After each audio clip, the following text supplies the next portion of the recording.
Okay. Hello, everybody, and welcome to Resin Casting. Today's class will be hosted by me, Anna, and I am a public services librarian with the Plano Public Library. I am joined today by my friend Trevor. Hi, Trevor. Hello. Hello, everyone. And if you have any questions, any tech support questions, or if you have any questions about the presentation, Trevor can help you out, or he can pass along the question to me, and I will do my best to answer it. Before we begin, I do need to let you know some ground rules that we've set up for today's program. You will be muted during this class, and we have your video blocked. You will only see my screen. At the top of your screen, you can find an exit full screen option if you need to get to other things on your computer. You are welcome to ask questions or request that I repeat information at any time during today's program. You should see an icon at the bottom of your screen that says Chat. You can click on that to open the chat window. Chat is set to be seen by library staff only.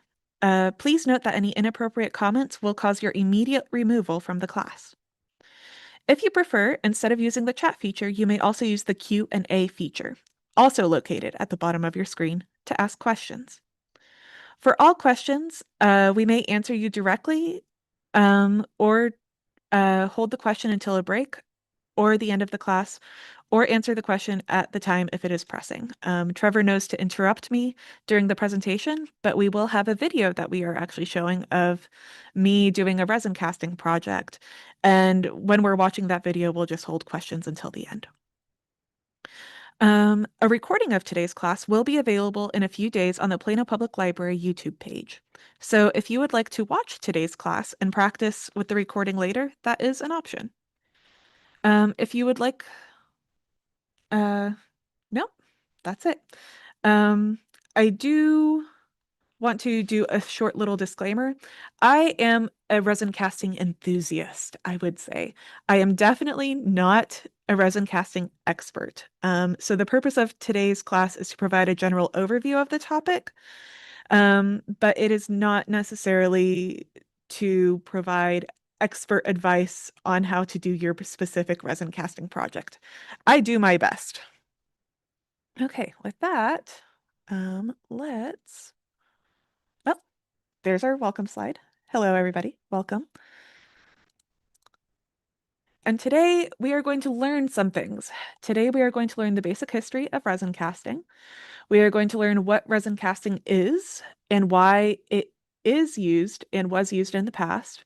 We are going to learn what can be cast in resin, and we are also going to learn how to do it ourselves.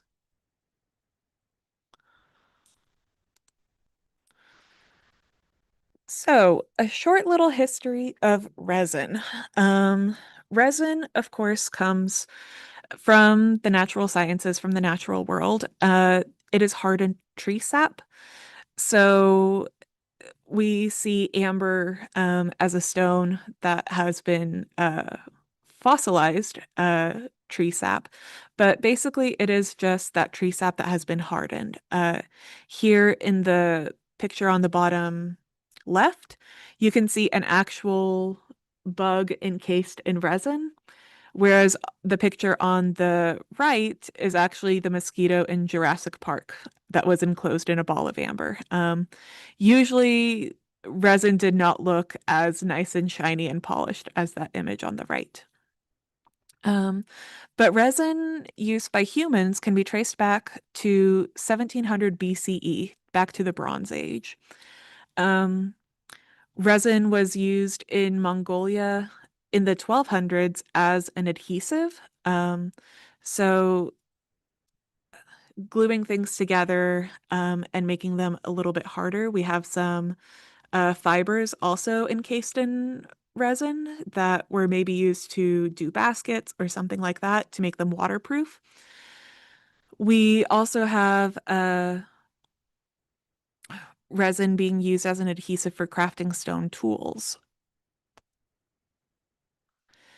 Uh, After a while, it was refined even further, and resin was used to make turpentine and lacquer and varnish, which all derived from resin. And there's a rich history of these across all different cultures The oldest known use of plant resin comes from the late Middle Stone Age in southern Africa, where it was used as the adhesive for crafting stone tools. But really, when we're talking about resin today, we're talking about our synthetic resins. And those were primarily made in the 1870s to 1930s. There were a lot of different manufacturers working with resin at this time. So when exactly was the first synthetic resin is a little hard to say. Back in 1870, we came up with something similar to the first synthetic resin, but was it very, what's the word? Usable? Not as much. Um, so as we kind of go on through to the 1930s, we just start getting better and better at creating these resins.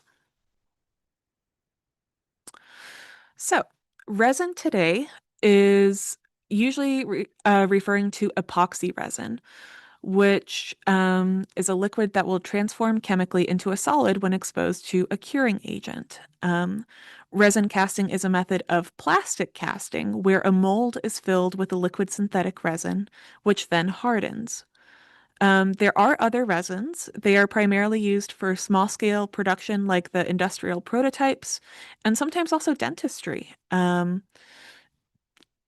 In dentistry, they typically use composite resin for fillings, which are also sometimes known as white fillings. And it's a resin medium that produces a tooth-colored material. So I know that I have a resin filling in my mouth, and you might too. However, today we are primarily going to be talking about resin in art. And these are just some inspiration images. You can see resin has this very nice liquid, fluid quality to it that allows for a lot of color variations and color mixing. Um, Resin can be used in art and restoration. So this is an example of kintsugi, um, which uses gold powder into the resin. There are many ways of doing kintsugi. This is just one of them that uses resin.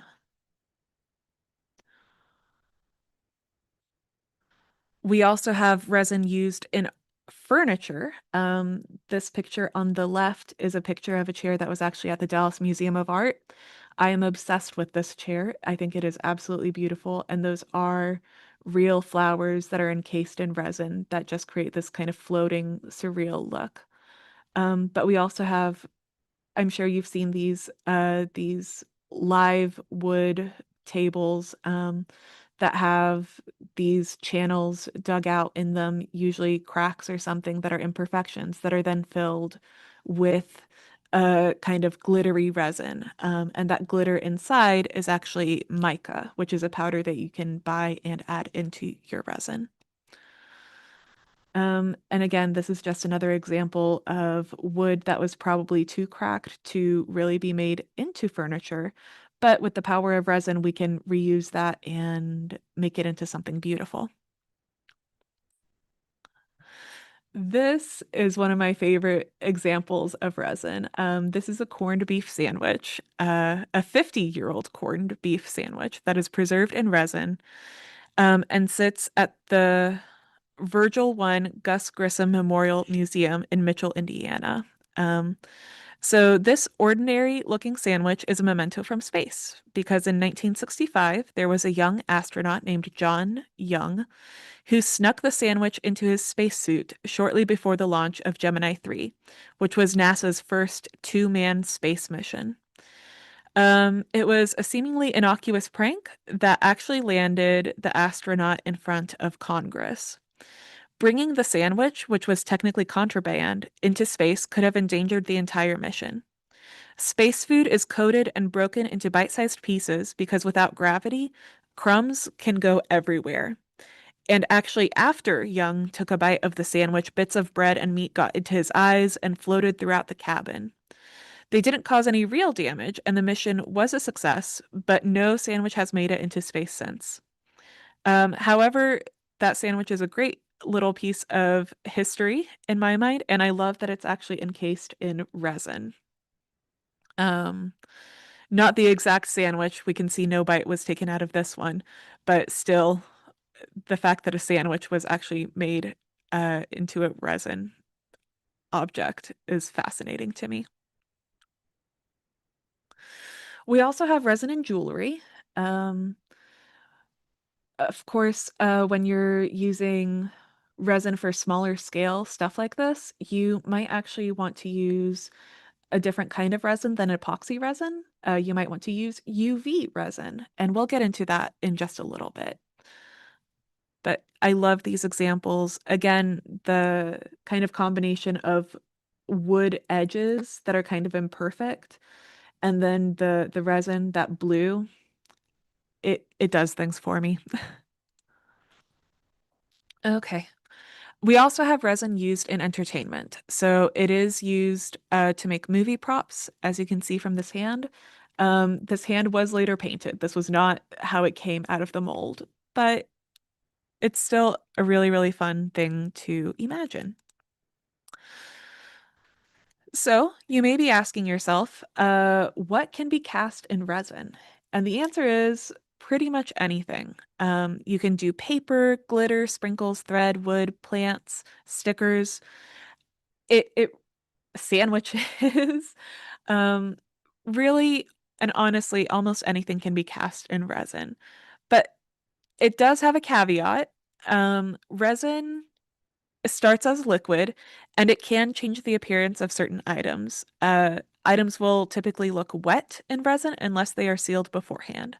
So if you have paper, for instance, you might want to seal it with a sealant, and we'll get into those in a little bit. But before that, you definitely want to do something to it so it doesn't have that wet, see-through look that paper can sometimes get. This is just an example of glitter in resin. I love glitter. And then you can also do gold foil, flowers, stickers even in resin. One of my favorite things to work with is alcohol ink. And alcohol ink does some really surprising things. It does partially depend on the resin that you use, and it also depends on a variety of different factors.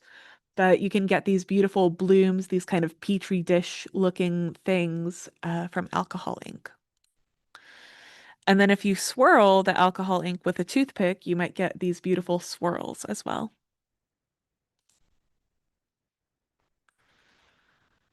So, when you are looking for a resin to buy for your project at home, you kind of really want to first figure out what your intended project is going to be.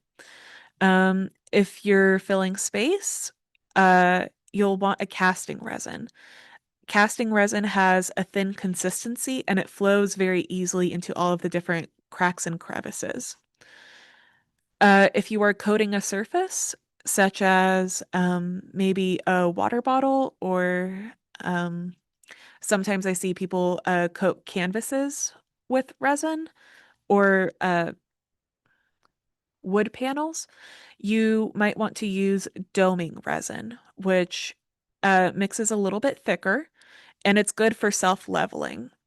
Um, you wouldn't want doming resin to be any thicker than 1/8 of an inch. But that doming resin is going to make sure that it has a nice glossy surface, and it really does do a great job of self-leveling, so you don't have one area that's thicker than the other. Um, if you're doing a small object, you might want to consider UV resin. So if you're familiar with, I believe it's gel nails, they sometimes hold their nails under a UV light that hardens the gel.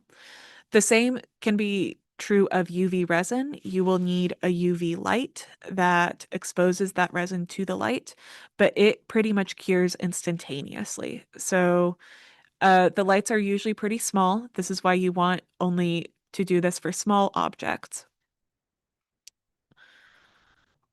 You also want to look for how long the resin manufacturer says that you have to work with the resin. So, timing. You'll want to look at the working time. Sometimes manufacturers refer to this as pot time. This is how long you have for the resin to be liquid and for you to mess around with it. After the pot time, you will see that the resin starts hardening a little bit, and it can introduce imperfections like bubbles or other things into the resin if you keep working with it.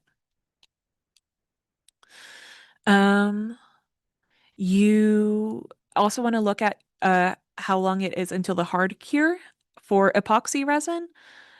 For my casting resin that I used, it was 24 to 48 hours for the hard cure.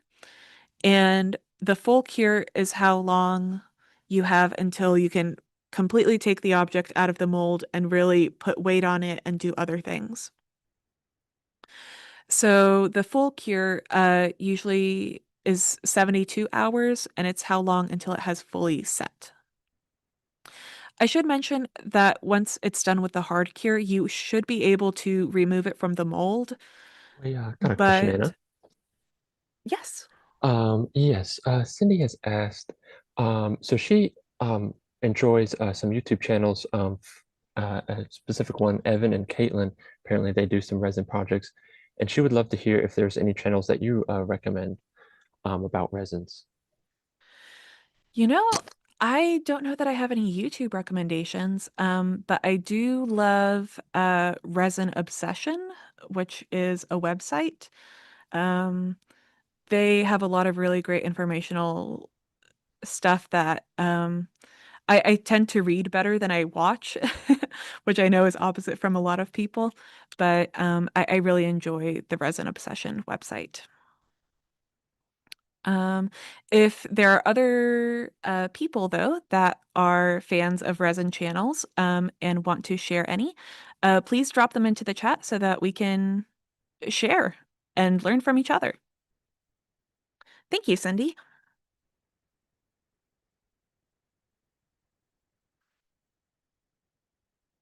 Okay.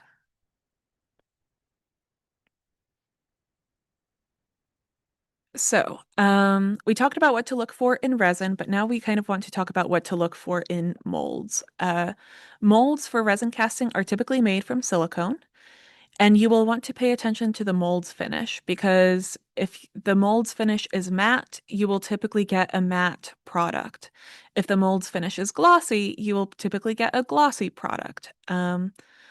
I should say the one side when you are casting, there is one side that's exposed to air that will almost always be glossy, but the side that's actually in the mold might be a different finish. Um, it's also a good note to mention that if you want to make your own mold of something, for example, like a seashell, or maybe you have a family heirloom or something, you can make your own mold using silicone bought at hardware stores. I do not know too much about that, to be honest with you. I have never made my own mold. This is not mold making for beginners. This is definitely resin casting. So if you want to look more into that, I would definitely check out the Resin Obsession website, um, because I know that they have some information on that in there. You'll also want to pick up some other tools of the trade besides your resin and your mold. You'll want some protective gear. Resin can irritate us because we should not be exposed to resin just naturally. So you might want to wear a mask if your resin has a high odor. Um, you may want to wear goggles as well. You may also want to wear gloves. I would highly, highly, highly recommend gloves to make sure that you don't get resin on your skin. It's very sticky and it has a very hard time of washing off with just soap and water. You will probably want some sort of measuring cup or a plastic cup so that you can measure out your resin and hardener. You will also want a stirring stick of some sort. I like using popsicle sticks. You can use any kind of stick that you don't care too much about because once it's coated in resin, there's no getting that resin off. So this is something that you want to be able to dispose of. You may also want to use a heat gun or a hair dryer. The heat gun is going to really help with getting the bubbles in your resin to the surface. So when you have a lot of bubbles, if your room is colder temperature than what's recommended by the bottle, that's usually actually fine, but you'll want that heat gun to bring the bubbles to the surface so you don't have those bubbles stuck in your final piece. Okay. So safety first. When we're doing resin, we want to use gloves, a mask, and goggles, depending on your resin. You should always use resin in a well-ventilated area, and you want to dispose of resin safely. You also want to keep resin away from pets or kids who might interfere with your project unintentionally. You also want to prepare your supplies. Make sure that you have everything you need. For example, resin, color, anything you're adding like glitter or paper, stickers. You want toothpicks, stir sticks, measuring cups, etc. And you also want to find a place to store the resin as it's curing. You will want to measure the resin. Uh, if you're doing casting, you can check the amount of resin you'll need by filling the mold with water, pouring it back out, and measuring how much water you poured out. Then you can measure the hardener or resin in your measuring cup as well to make sure that you have enough of both. You should mix well. Um, I would definitely look at the instructions of your resin. Typically, 3 to 5 minutes is recommended to stir the resin. You don't want to mix too thoroughly, or too roughly, I should say. Um, you want to stir slowly, gently. This is kind of a good time to be mindful. And during this time, you want to stir thoroughly, but don't get too quick with it because that's when you introduce air bubbles into the resin. Once it is casting time, it is actually time to pour the resin into the mold. And you can add anything you'd like. It can be glitters, mica, color, whatever it is that you are casting. And then you have to wait. Um, I waited 5 days for this upcoming project that I'll share with you, and we will see what that looks like. But once you are done waiting, you can demold and finish. Demolding just includes gently removing from the mold. You would want to sand any rough edges with wet sandpaper. I find wet sandpaper is better because then the dust of the resin doesn't get inhaled by you. Um, if you are going to use dry sandpaper, just make sure to wear a safety mask. Finally, you can use polish or top coat for some extra shine.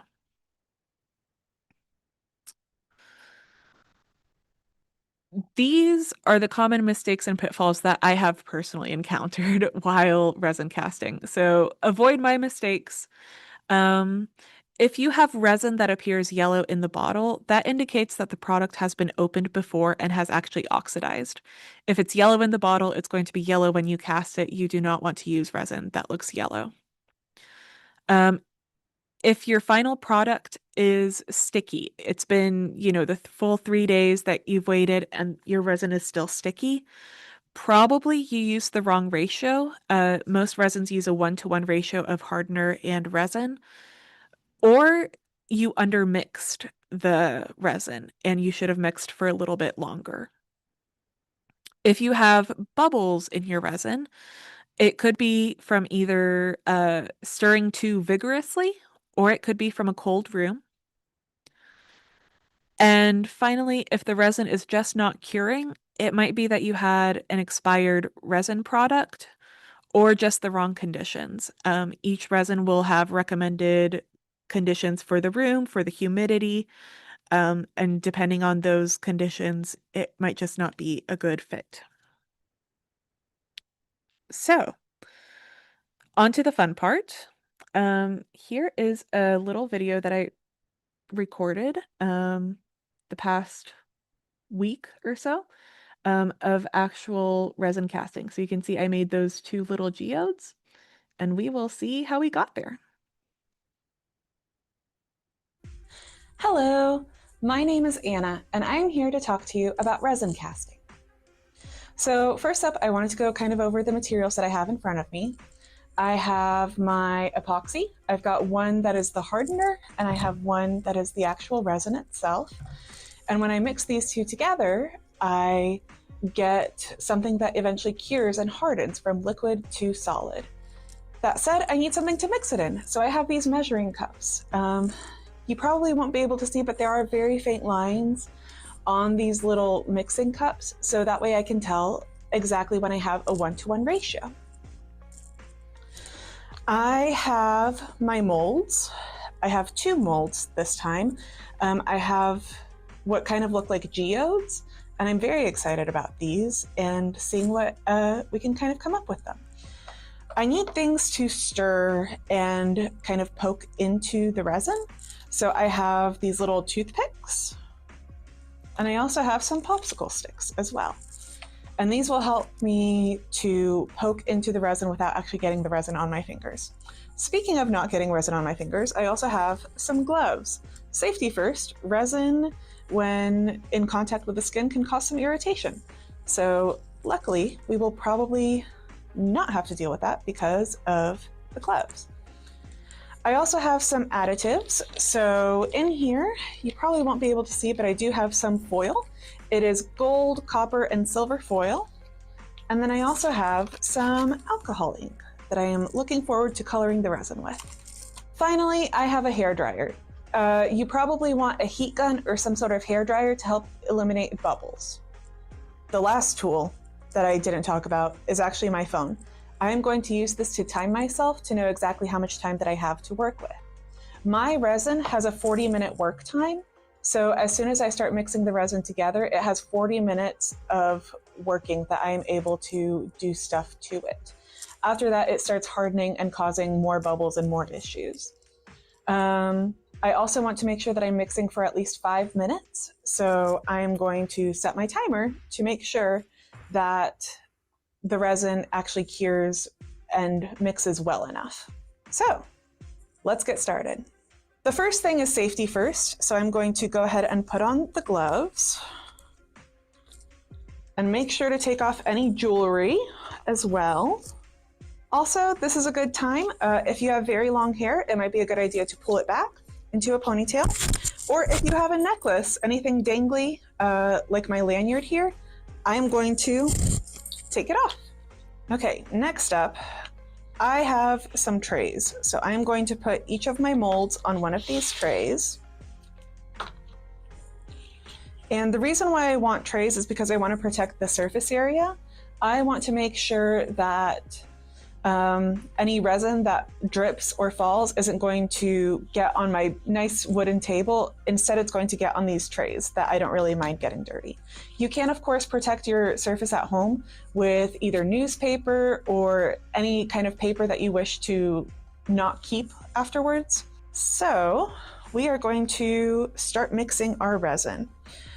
You might be wondering how I know how much resin to actually mix.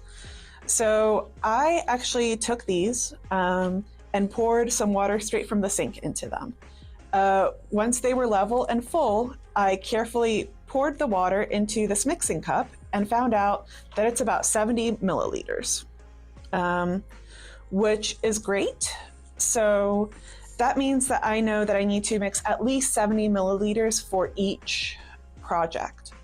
I am actually going to mix 80. I like having just a little bit of extra just in case something goes wrong. It's always better, in my opinion, to have more resin than you need as opposed to have less resin. So I am going to start with my resin, my A, and I am going to unscrew this top and start pouring until I get to the 40 milliliter line. And I am going to do some awkward bending to make sure that it is actually level. Okay, I have my 40 milliliters of resin in each. And now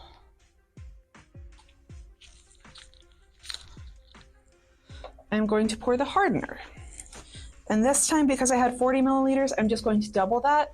So it's going to be 80 milliliters total, 40 milliliters of the resin, 40 milliliters of the hardener. These little cylinders that I have are actually made out of silicone. So the great thing about them is that they are reusable. You can, of course, mix using any cups that you have at home. I would recommend plastic cups so that you don't actually get anything ceramic or glass coated with resin on accident. But plastic cups work absolutely great. Now that I have poured my resin, I'm going to set my timer. Okay, it is counting down from 40 minutes. So I need to make sure that I mix these for 5 minutes each. And as I am mixing, you'll notice that I am mixing very slowly. I want to make sure that I'm not introducing too many bubbles. But to get really, really good results, you really want to make sure that you mix the hardener and the resin together well enough, because without them, you might cause problems on accident. You might cause a lot of bubbles. You might cause something that doesn't cure fully and ends up sticky, and you'll just have to throw that project out. As I'm mixing, I'm making sure to scrape the sides of my pot to make sure that I get all of the resin, not just the resin in the center that's mixed, but all of the resin in the pot mixed together. I'm also making sure that I mix in an upward motion. Because I poured these in layers, I want to make sure that the bottom layer gets mixed in with the top layer. As you are mixing, if you notice any bubbles in the resin, that is perfectly okay. This is what the hairdryer is for.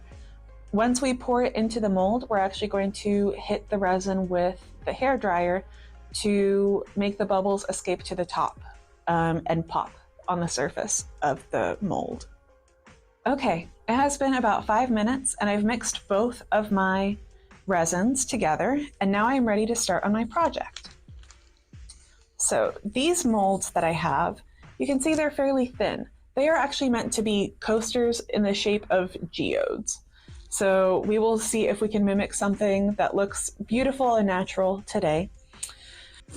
One thing that I'd like to mention about molds is that you want to be really, really careful about the cleanliness of them. So you want to make sure that they are completely dry. After I had poured water into them, I made sure that they were dry. You also want to make sure that there's no pet hair, human hair. You don't want any leftovers from previous projects, so maybe like some glitter or anything like that. You want to make sure that it is not in your mold because it will stay in your next project. You also want to pay attention to how shiny a mold is. The shinier a mold is, the shinier your final product will be. So if you're really looking for something nice and shiny, get a shiny mold. If you're looking for something a little bit more matte, you can get a matte mold, and that will affect the surface of the resin as well. It is time to pour. I am pouring from the middle and letting it go to the edges. And when I'm filling my mold, I don't have to fill it all the way up. In fact, I don't want to. What I want to do is I want to make sure that there's enough room for me to stick my additives in, to stick everything into the resin that I want, and make sure that that doesn't overflow the mold. Okay, it looks like we are about 3/4 of the way full, and I want to make sure that when I'm stirring and poking into the resin, it doesn't overflow. So this is exactly the right height that I want to achieve. Next up, I'm going to take my foils actually, and I'm going to line the edges of the geode with some beautiful foils, hopefully creating a natural ring that looks nice, sparkly, and shiny. So I've got my gold foil first. I'm going to tear it into tiny little pieces, and then I'm going to carefully stick it into the resin. And I'm going to use my toothpick for this. I want to make sure that there is resin coating the top of the gold foil, so it's not just sitting in the resin, but it's fully encased in it.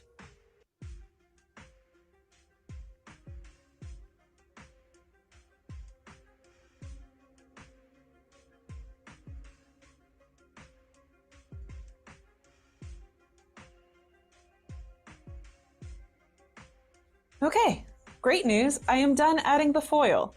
And now you may be wondering, Anna, what about the air bubbles? Truth be told, I completely forgot about them. I should have hit this with my hairdryer first.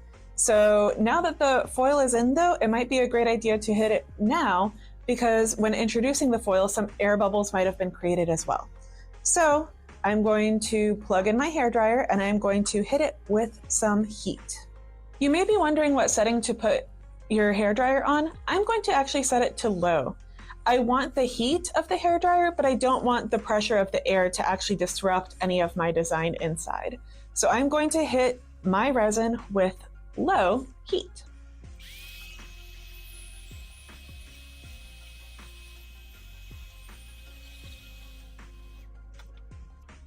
Great news! I think that we removed all of the bubbles. So I'm going to use one of my toothpicks again to make sure that my design is perfectly in place because honestly, the hairdryer did move things around a little bit. This is what my project is looking like from my angle. So you can see we have a very nice border of gold. And some that are outside of the mold, those will not be part of the final project. But we've got a very nice border of gold so far. I am looking at my design now, and I know that I had wanted to also add some copper in the middle, but I think that the gold is just taking up too much space, and I really want this to be full and vibrant of color. So I'm going to actually skip the gold foil for now, and I am going to get started with my colors, my alcohol inks. I am thinking about the colors that I want to use, and I think some blues and purples and pinks would be absolutely beautiful. And I'm going to make sure that I mix them up really, really well. You want to make sure that the pigment is fully dissolved in the alcohol ink so that you get those fully pigmented colors, those vibrant colors. Now that I have my colors, I'm going to go ahead and get started.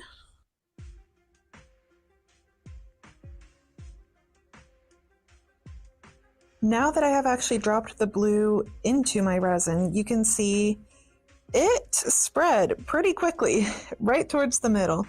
So I'm not sure how much pink we'll actually be able to do. I'm going to drop some pink in the middle though and see if that naturally turns to purple. You may have noticed so far throughout this project, nothing is really necessarily going according to plan. I had intended for a nice color range in my resin, but every resin is going to be a little bit different. Every colorant, like alcohol ink, is going to be a little bit different. So really, it's all about experimenting and seeing what works best for your project. Don't be afraid to change plans in the middle. Make what you have look as incredible as it can be, as opposed to setting your mind to some goal that you want to execute perfectly. We can still salvage this.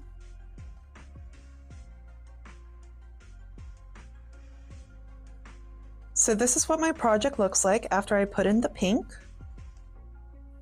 You can see it is kind of mixing into purple, but not quite as well as what I want. So what I am going to do now is I'm going to take a stir stick and we will see if we can make this blend just a little bit better.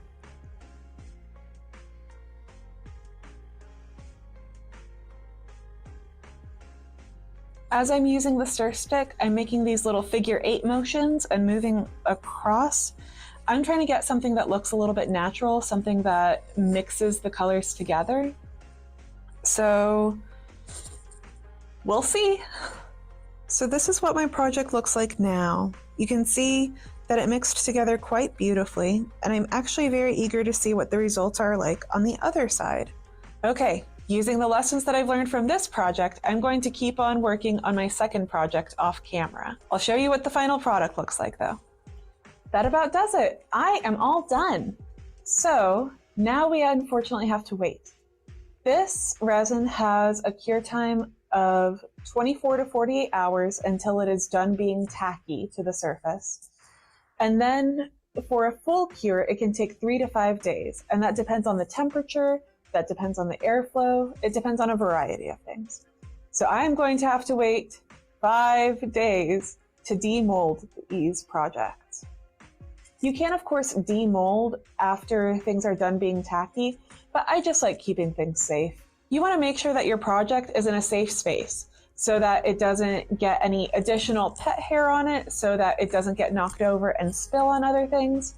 So make sure to keep it in a safe area, away from pets and kids who might have curious minds and want to touch things. I'll see you in 5 days. Hello and welcome back. It has been 5 days for me, a few seconds for you, and I am ready to see if our resin casting worked out. However, it is a great idea when you are demolding something to have gloves on, just in case something is tacky to the touch. You don't want to get that on your fingers again. So safety first, I'm going to put on my gloves. Okay, with my gloves on, it is now time for the touch test. So this is just to see if the resin did actually harden like it was supposed to. So I'm just going to, touch my resin. There's absolutely nothing on my glove, as you can see. And it looks like we are all set. This is wonderful news. It means that we mixed our resin properly and that the conditions in the room where I left them were ideal for resin curing. So now it's time to go about demolding them, and I'm going to demold this one first. So the way to do it is really just to pick a side, pick a corner of your piece and gently peel away the silicone and try to work your way around the piece a little bit. First, to make sure that all of the edges are in fact demolded. And once you've made a complete circuit, you can go ahead and try peeling off the back, and it should just pop right off. Oh, wow. So this is what one side looks like. And this is actually what the other side looks like. So you can see there's quite a bit of difference in the two sides. I am not sure entirely which side is the front. One thing that I'm not going to do on camera today, but I did want to mention, because I didn't fill my mold all the way to the top, I do have some edges that have curled up a little bit to where the edge of the mold is. So instead of just being completely flat, they lift up a little bit on the edges and have a little bit of a sharp edge to them. What you can do, what I like to do, is I like to get some sandpaper, and I like to wrap it around a popsicle stick. And with that popsicle stick, I basically have it act as a little nail file, and I make sure to get every single part of my edge on my piece. So there's that one. And I'm going to do the same for this. Because this one has a middle, it's getting a little bit stuck. There it goes. Okay, and we are out. So this is what the side that I was working on looks like. And this is the side that I could not see in my mold.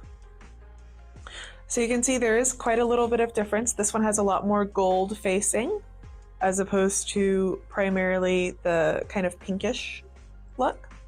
I am really, really happy with these and how they turned out. The last thing that I would want to do is I would want to clean up my molds so that they are ready to go for the next project. One thing that we didn't talk about with this resin casting project was sprays that should help aid in releasing from your mold. These were very, very simple molds. They didn't have a lot of details. I didn't really see a need to use them.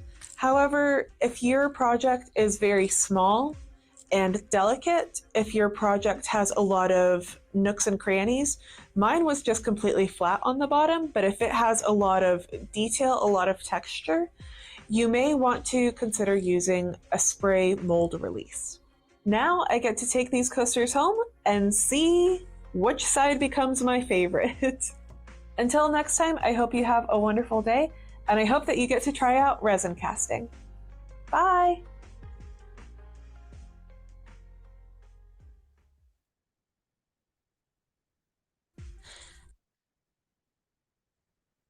Okay.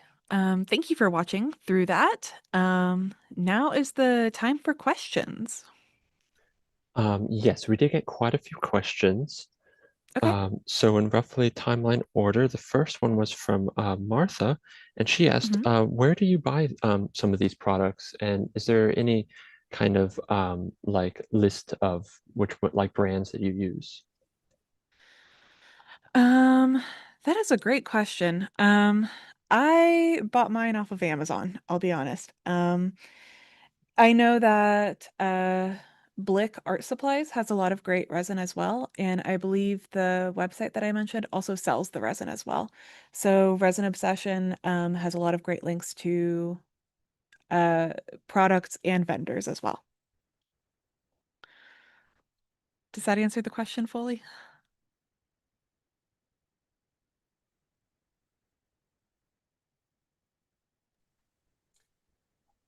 I believe so. I do have some more questions. Okay. Derek asked, which do you pour first, the resin, then the hardener, or does it matter? It does not matter which you pour in first. I chose A and then B, but I've had a lot of other successful projects where I did the B and then A. As long as you are just mixing that 1-to-1 ratio, um, for at least my products, some products may require a different ratio. You just want to make sure that that ratio is absolutely spot on. Okay. There was another question. Mhm. Is it advantageous to prep the torn gold foil first? You know, that is a great question. It depends on your gold foil. The gold foil that I had is actually very sticky. It kept sticking to my gloves. I hope that you didn't notice that in the sped up version, but it just would not let go. It was very staticky. So I think depending on your gold foil, if you have like a heavier gold foil, then absolutely it probably would be advantageous to tear it first and to have things prepared as much as you can before having the uh, mixed resin ready to go. Okay. And then another one he had, could the prepped foil be placed into the mold first? I It could be. I would worry that the resin wouldn't fully encase it because, again, with my gold foil, it was very sticky, so I would worry about it just sticking to the surface and it not getting that protective resin layer in between the gold foil. And it would still stick to the resin, but it wouldn't be fully encased by it, and the resin is so much more sturdy and durable than just the gold foil by itself. I would say that for kind of all projects, you can mix colorants and powders into your resin before you pour.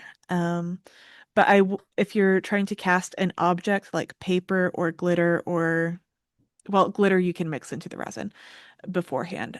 You want as much as possible to make sure that your objects are fully encased in the resin, as opposed to just one side being still maybe like the dried plant flower that you have. You just want to protect your encased objects. Okay. Another question. Mhm. Um, have you used dried flowers? And if so, where did you get them? Or where would you get them? I have used dried flowers. My friend got them for me. I do not know where she got them. Um, that is an excellent question. You can definitely press your own flowers. We have a program at the library on how to press your own flowers. I know that much. Um, but if you want pretty exotic dried flowers, I'm really not sure. I'm sorry.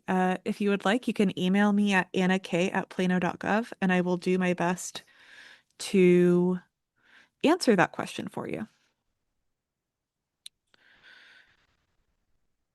There was another question here. Hmm. Can we put the things we want into the resin, like the leaf, for example, before the resin, so the item is fully submerged? I think you had gone through that one. And then also, Hmm. if we want to incorporate color, do you think layering the colors in a particular order, like light to dark, would make a difference? There are a lot of ways to incorporate color with resin casting. You can mix the color beforehand.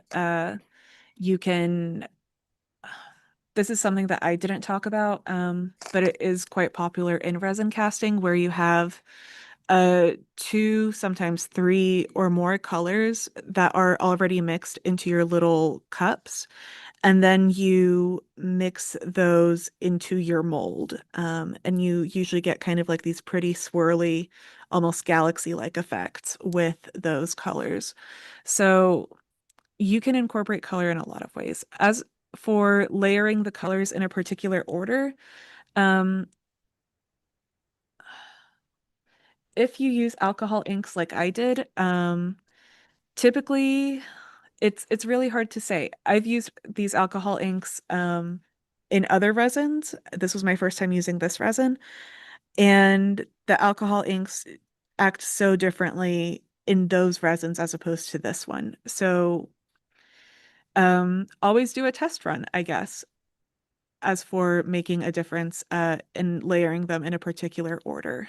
Um, a lot of resin casting is just kind of being a mad scientist and experimenting, but in the end, getting this beautiful experiment project that you can show off. Another question is, Hmm. what do you use to clean your molds? Yeah, so I like using a mixture of isopropyl alcohol and water um, to clean my molds, and I just spray that in there and use not a paper towel, um, but like a microfiber cloth or something that won't leave behind residue.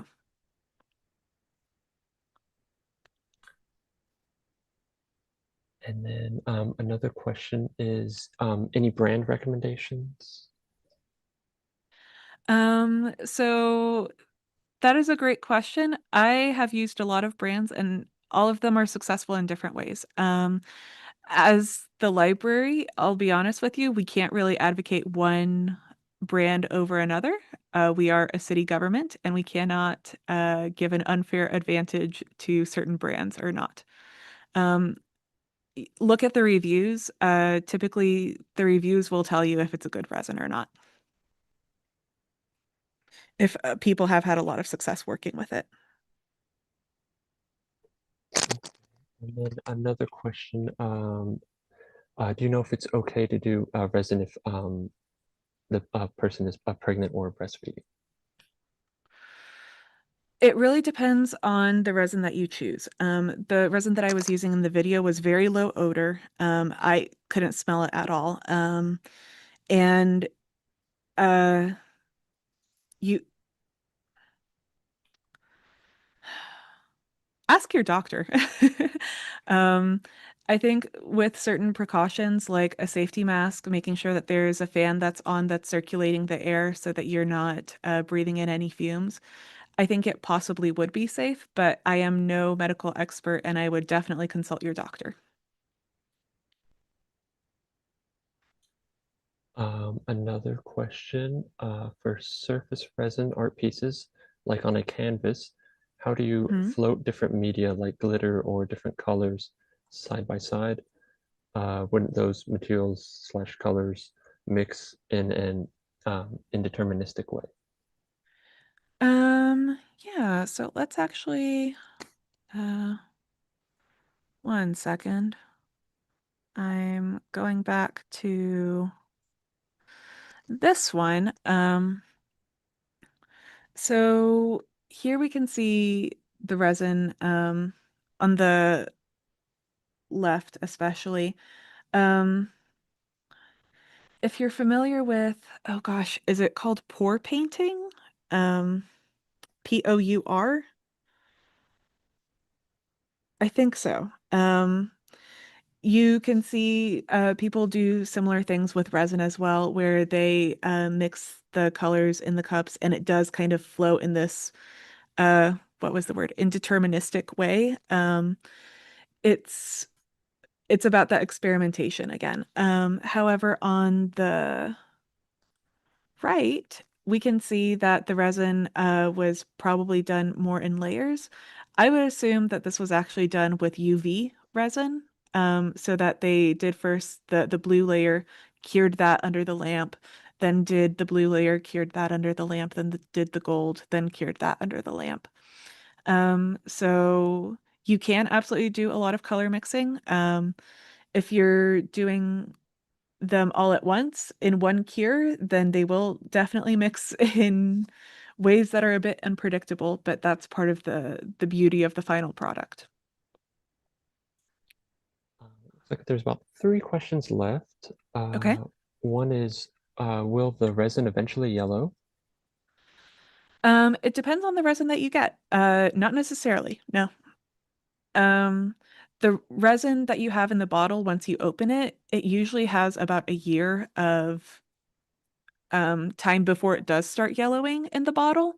Once it starts yellowing in the bottle, it will tend to yellow as well outside of it. But if you have properly mixed your resin, it should not yellow once it's been mixed, unless you're storing it in unideal conditions, such as when um, it's maybe just like permanently exposed to the sun. Okay, and then the next one is there a resin that isn't shiny? Not to my knowledge, no. You can always spray some matte sealant on top of your resin to make it not shiny. And you can also use molds that are matte to kind of tamper that effect. You can also use some sandpaper to kind of roughen up the surface and make it less shiny. Um, all of these are things that you can do to get a more matte look as opposed to shiny. I would probably go with the matte finish though, the matte sealant. I know that I've had luck buying it at Michael's and Walmart before. Um, yeah. And then the last question, what other kind of colors slash dye can we use besides alcohol ink? Yes, great question. So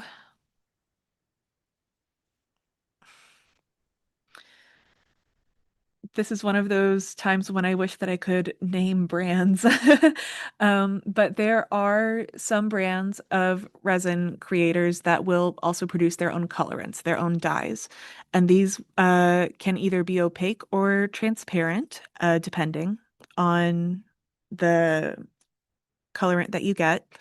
You can also try mixing in mica powder. Um, Mica powder is fairly cheap as an ingredient, and a little bit goes a long way.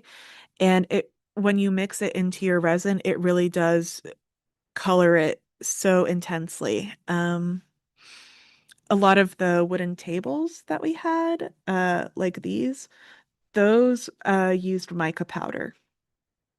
Um, I'm not 100% sure, but I am 99% sure.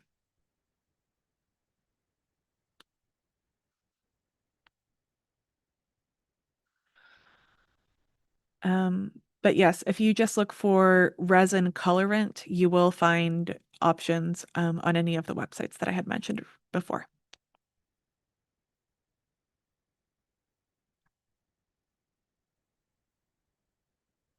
I'll go ahead and put out that link again. Okay.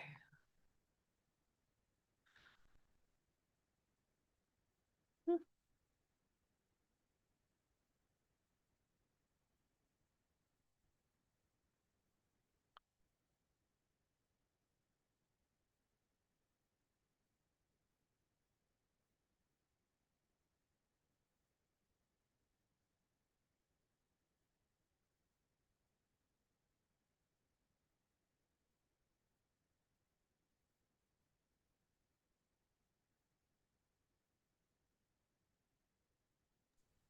Looks like there's one last question. What kind of sealant should be used? Okay, so this really depends on your project. So a sealant as far as like for paper or flowers or anything else, I have successfully used clear nail polish. It's not a very fancy sealer, but it does seal. You can also use I really do want to say that they're just called sealants. They're usually uh found with the kind of acrylic spray cans for paint. But there's matte and glossy finishes for the sealants. Um, and you can use those. I'm trying to think if there's anything else that I've used. I think those are the two main ones.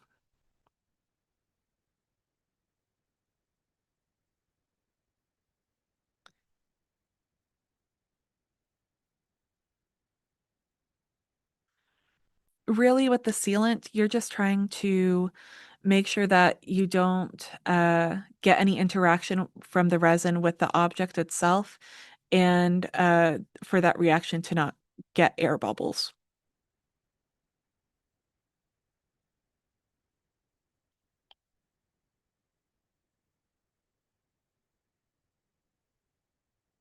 Okay. Well, I think if that was all, this is the end of our program. Thank you all so much for coming today.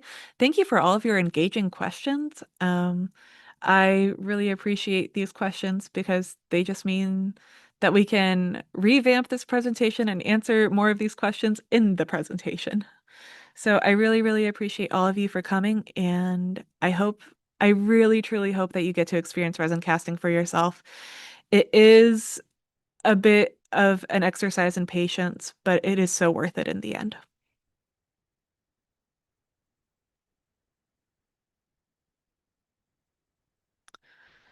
Okay. Thank you, everyone. This concludes today's class on resin casting. Before we go, I would like to share a few library resources with you.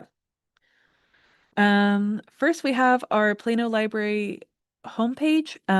You can visit our website at planolibrary.org.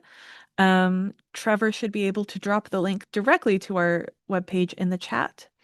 If you have a short question you'd like library staff to answer, you may submit it online at any time during our Ask a Librarian service, and a librarian will respond within 48 hours with the information that you need.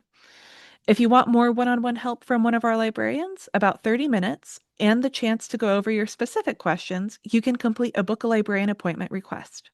And each session is tailored to your specific needs and is compatible with your schedule. You can view the recording for this class and other virtual programs on our YouTube channel. And thank you again for joining us today.